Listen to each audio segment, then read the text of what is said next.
travail surtout.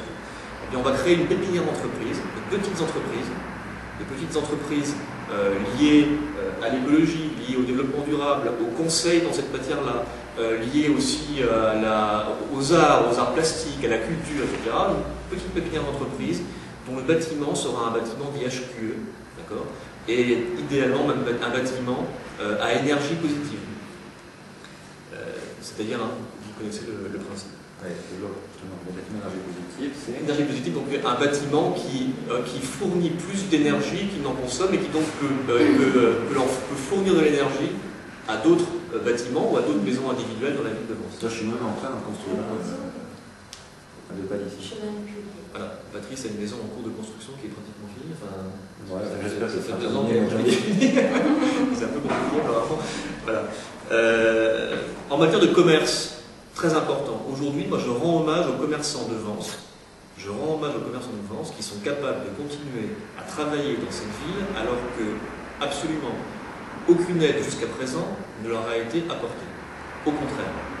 Et bien, en matière de commerce, moi, je pense qu'un des éléments qui peut permettre de redévelopper le commerce, parce qu'on l'a vu, on l'a observé, et ça a marché dans toutes les villes dans lesquelles ça a été appliqué, c'est de faire en sorte d'aérer l'hypercentre, d'aérer le centre-ville, de faire en sorte qu'il soit rendu aux piétons, et non pas qu'on manque de se faire écraser à chaque fois qu'on traverse une rue ou qu'on passer d'un magasin à un autre.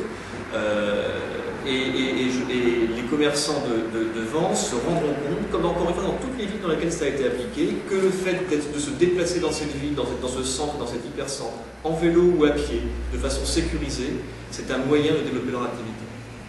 Voilà encore une application de la philosophie d'écocité appliquée à la ville de Vence. En matière de transport, bien sûr, externaliser, faire des parkings satellites, externaliser les parkings, multiplier les navettes entre l'extérieur de la ville et l'intérieur de la ville, et faire en sorte que ces navettes soient des navettes propres, écologiques.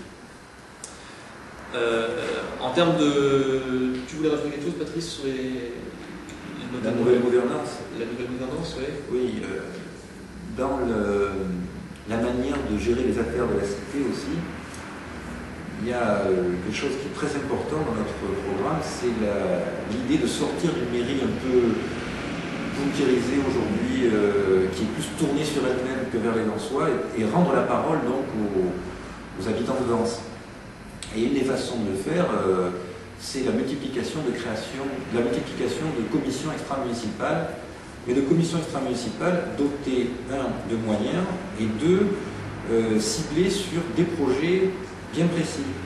Pas comme à l'heure actuelle, comme j'en ai vu 2 ou 3, sur des thèmes tellement généraux que finalement rien n'avance, et surtout dans lesquels il ne peut pas y avoir vraiment d'implication des habitants parce qu'on discute un peu de tout et de n'importe quoi.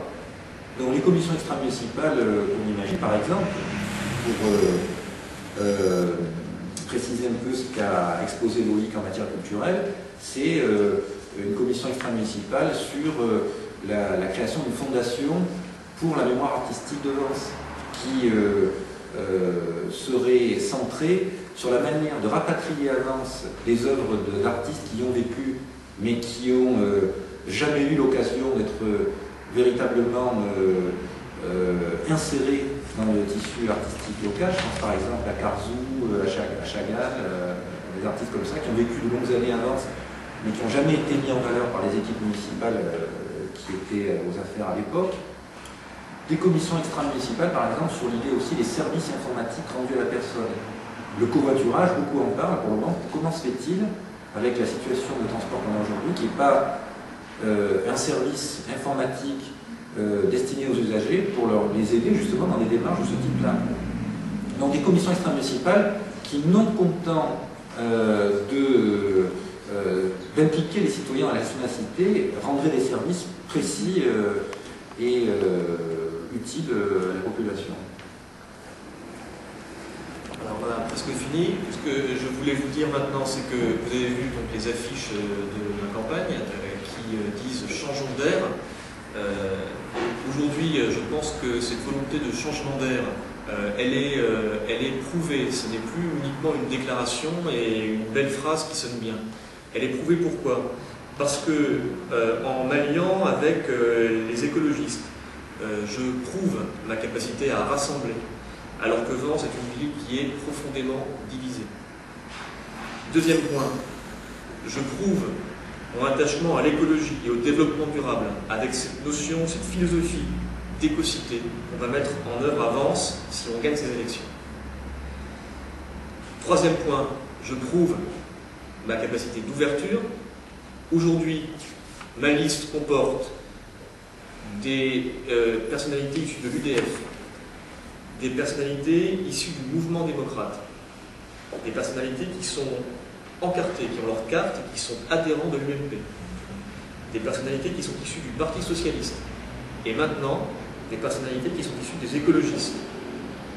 Et également, parce que c'est extrêmement important, des gens dits issus de la société civile, en tout cas qui n'ont jamais adhéré à aucun parti politique. Cette ouverture aujourd'hui, elle est claire et elle est prouvée. Et ça aussi, c'est un changement d'air dans la politique françoise et en général dans la politique. Je prouve notre capacité à renouveler les équipes. Patrice et moi et nos équipes, nous sommes de la même génération. On a entre 40 et 60 ans à peu près. Voilà.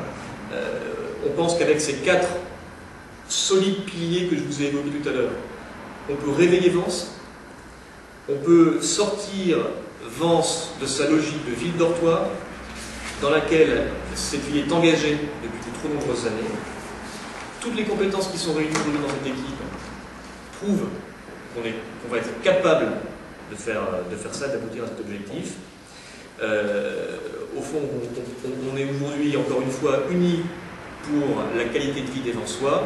C'est une grande union démocrate et écologiste qu'on propose aujourd'hui à Vence.